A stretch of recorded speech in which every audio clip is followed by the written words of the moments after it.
एक तरफ आपका लव है, आपका प्यार, और एक तरफ आपके पेरेंट्स का वो है, लाइक पेरेंट्स से चूज़ किया है, तो व्हाट विल यू चूज़?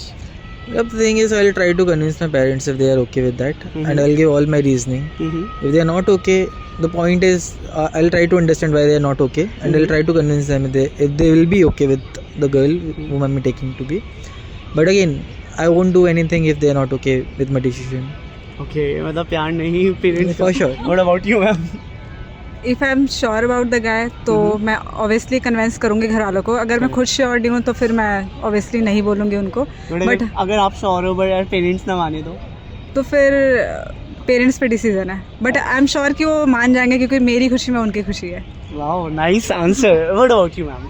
मुझे भी लगता है कि लाइक मेरी चॉइस ही मैं प्रेफर करूँगी, क्योंकि मुझे लगता है मेरे पेरेंट्स मान जाएंगे. वैसे वो ट्रस्ट करते हैं और मैं भी उन्हें ट्रस्ट करती हूँ. कि बेटी जहाँ जाएगी बढ़िया ही करेगी.